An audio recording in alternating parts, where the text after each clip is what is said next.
जय श्री कृष्ण, जय श्री हरि। आज म श्री हरिवंश पुराणको 57 दिनमा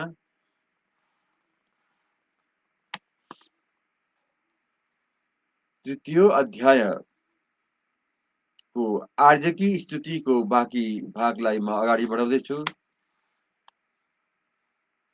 तुम ही यज्ञ की अंतर्वेदी तथा ऋत्विजों को दक्षिणा हो।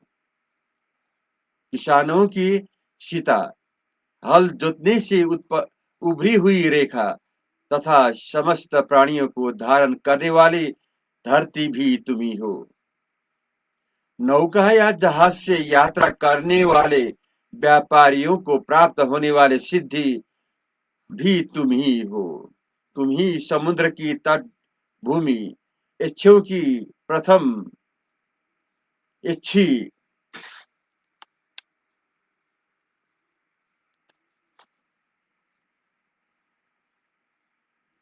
कुबेर की माता तथा नागों की जननी सुरसा हो।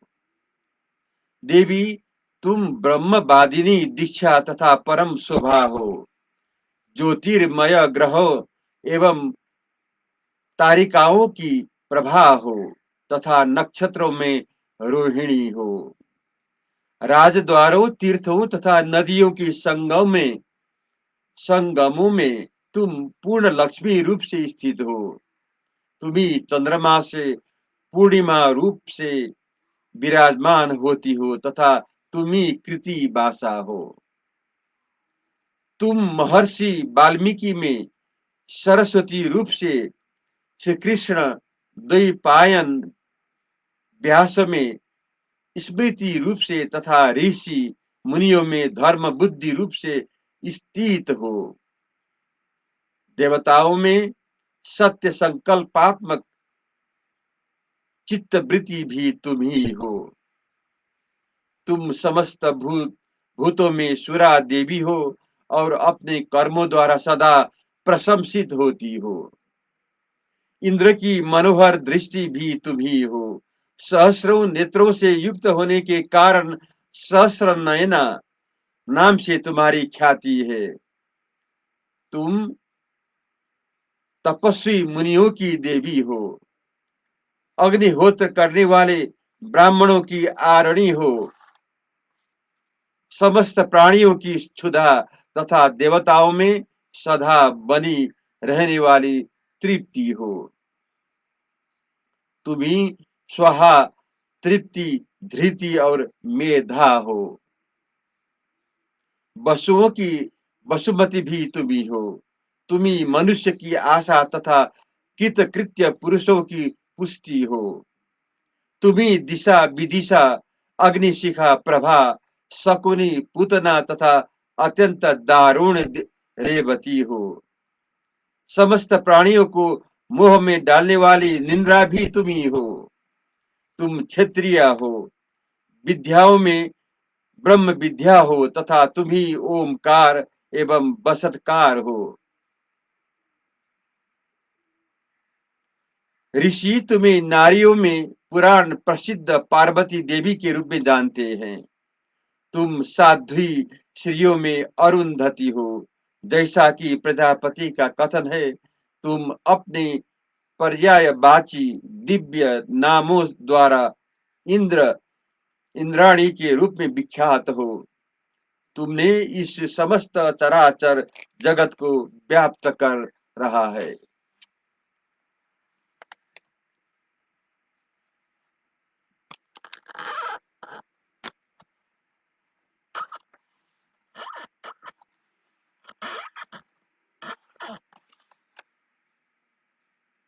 समस्त संग्रामों में, आग में जलते हुए घरों में, नदी के तटों पर चोरों और लुटेरों के दलों में, दुर्गम स्थानों में, भय के सभी अवसरों में, परदेश में, राजा के द्वार बंधन प्राप्त होने पर, शत्रुओं का मर्दन करते समय एवं सभी प्राण संकट को घड़ियों में तुम ही सबकी रक्षा करने वाली हो, इसमें संशय नहीं है। देवी, मेरा हृदय तुमसे लगा हुआ है, मेरा चित्त और मन भी तुम्हारे ही चिंतन एवं मनन में तत्पर है। तुम समस्त पापों से मेरी रक्षा करो। तुम्हें मुझ पर कृपा करनी चाहिए, जो मनुष्य मेरे विष्णु द्वारा किए गए तथा व्यास जी के द्वारा पद्य में आबद्ध किए हुए इस सुंदर दिव्य स्तोत्र का प्रातःकाल उठकर शुद्ध भाव से संयमित चित्त होकर पाठ करता है, उसे तुम 3 ही महीने में मनोवांछित फल प्रदान कर देती हो, तथा जो 6 महीनों तक लगातार पाठ करता है, उन्हें उसे कोई एक विशिष्ट वर देती हो। 3 महीनों तक पूजित होने पर तुम उपासक को दिव्य दृष्टि प्रदान करती हो, और 1 वर्ष तक आराधना करने पर उसे उसकी इच्छा के अनुसार सिद्धि देवी होती हो। श्री कृष्ण द्वैपायन व्यास जी ने जैसा बताया है, उसको अनुसार तुम्ही सत्य एवं दिव्य ब्रह्मा हो। महाभागे, तुम पूजित होने पर मनुष्य के बंधन, भयानक बद पुत्र और धन के नाश तथा रोग और मृत्यु का भय दूर कर दोगी, और इच्छा अनुसार रूप धारण करने के उपासकों के लिए वरदायिनी होगी। इतना ही नहीं, तुम उस कंस को मोह में डालकर अकेले ही संपूर्ण जगत का उपभोग करोगी। मैं भी ब्रज में गौओं के बीच में रहकर गोप के समान ही अपना व्यवहार बनाऊंगा। अपनी पुष्टि के लिए कंस के गौओं की चरवाही करूंगा। योग निद्रा को ऐसे आदेश देकर भगवान विष्णु अंतर्ध्यान हो गए। बहुत अच्छा। उस समय उस देवी ने भी उन्हें नमस्कार करके बहुत अच्छा कहकर उनकी आज्ञा के पालन करने का निश्चित विचार कर लिया। जो मनुष्य बारंबार इस स्तोत्र का पाठ अथवा श्रवण करता है, वह अपने संपूर्ण मनोरथ की सिद्धि प्राप्त कर लेता है, इसमें कोई संशय नहीं है। जय श्री हरि, जय श्री कृष्ण। अब मैं चतुर्थ अध्याय प्रारंभ करने जा रहा हूँ। आज कंस द्वारा देवकी के नवजात शिशु की हत्या, योग माया द्वारा 7वें गर्भ का संकर्षण, श्री कृष्ण का प्राकट्य और नंद भवन में प्रवेश, कंस द्वारा नंद कन्या को मारने का प्रयत्न और उसका दिव्य रूप में दर्शन देना, कंस द्वारा क्षमा प्रार्थना और देवकी द्वारा उसे क्षमा दान आदि के विषय में हम श्रवण करेंगे। वैशंपायन जी कहते हैं, जन्मेजय तदंतर पति द्वारा गर्भधान की जाने पर देवता के समान तेजस्विनी देवकी ने पहले बताए हुए 7 गर्भों को क्रमश यथोचित रूप में ग्रहण किया। 7 गर्भों के क्रमश पहले जो 6 गर्भ प्रकट हुए, उन सबको कंस से पत्थर पर पटका कर मार डाला। जब 7वां गर्भ प्राप्त हुआ, तब योग माया ने उसे रोहिणी के उदर में स्थापित कर दिया। रजस्वाला रोहिणी आधी रात के समय अपने भीतर स्थापित हुई उस गर्भ को गिराने की चेष्टा करने लगी, परंतु सहसा निद्रा से आविष्ट होकर वह स्वयं पृथ्वी पर गिर पड़ी। उसने अपने पेट से निकलते हुए उस गर्भ को स्वप्न की भांति देखकर फिर नहीं देखा, क्योंकि योग माया ने उसे अदृश्य कर दिया था। इससे 2 घड़ी तक उसके मन में बड़ी व्यथा हुई। रात्रि के अंधकार में बुद्धिमान वसुदेव की पत्नी रोहिणी चंद्रमा की प्यारी भार्या रोहिणी के समान दिखाई देती थी। वह उस गर्भ के लिए उद्विग्न हो रही थी।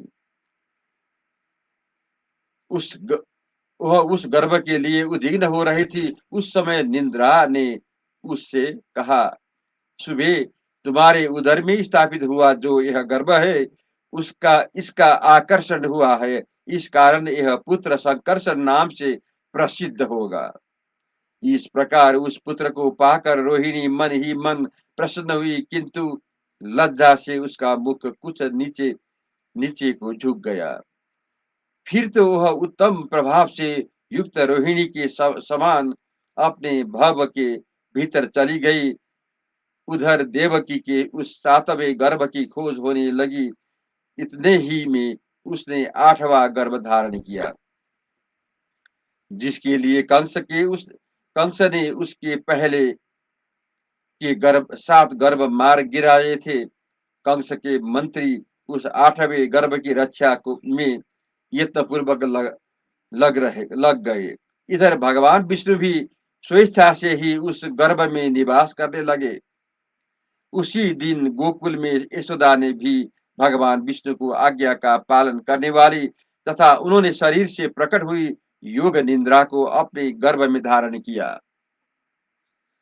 गर्भ का समय पूर्ण होने से पहले ही 8वें मास में उन दोनों स्त्रियों देवकी और यशोदा ने प्राय एक ही साथ प्रसव किया।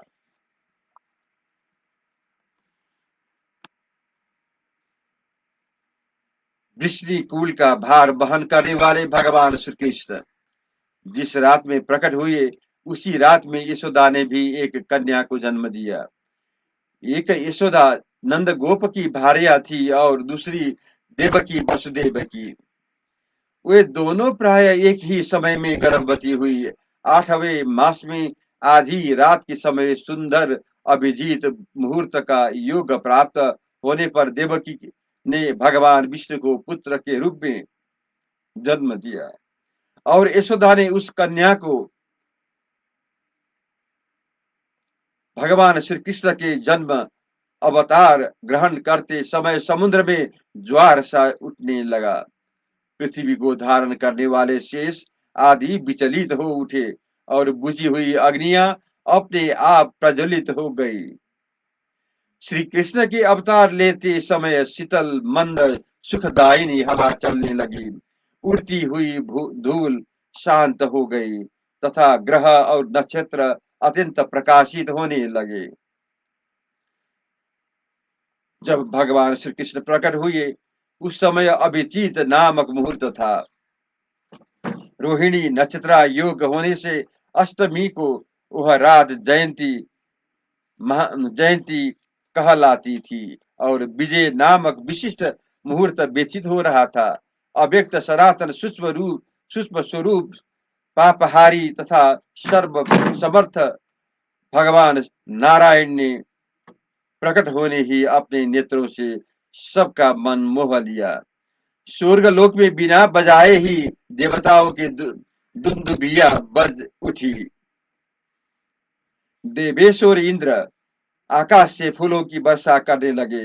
गंधर्व और अप्सराओं सहित महर्षि गण अपने मंगलमय वाचनों द्वारा भगवान मधुसूदन की स्तुति करते हुए उनकी सेवा से में उपस्थित हुए।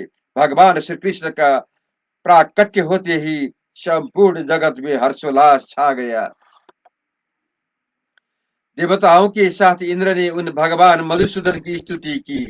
वसुदेव ने भी रात्रि में प्रकट हुए अपने पुत्र स्वरूप भगवान यदोच्छज का स्तवन किया। उन्हें श्री वत्स के चिन्ह और दिव्य लक्षण में संपन्न देखकर वसुदेव को कहा, प्रभु आप अपने स्वरूप को समेट लीजिए। देव मैं कंस के भय डरा हुआ हूँ, इसीलिए ऐसी बात करता हूँ। कमल नयनन उसने मेरे बहुत से पुत्र मार डाले हैं जो तुमसे जेठे थे। जय श्री कृष्ण, जय श्री हरि।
हरि शरणं श्री हरि शरणं श्री हरि शरणं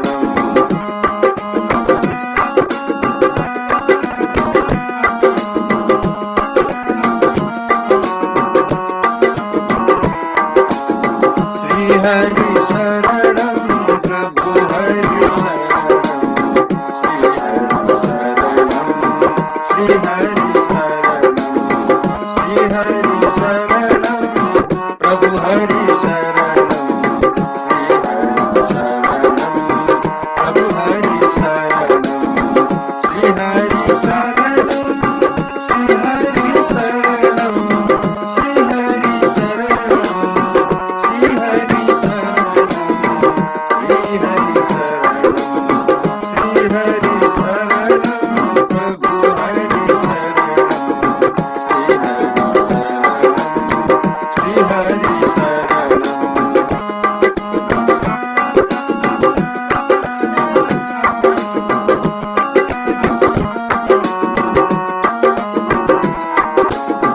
श्री हरि शरणं प्रभु हरि शरणं श्री हरि शरणं श्री हरि शरणं। जय श्री कृष्ण, जय श्री हरि।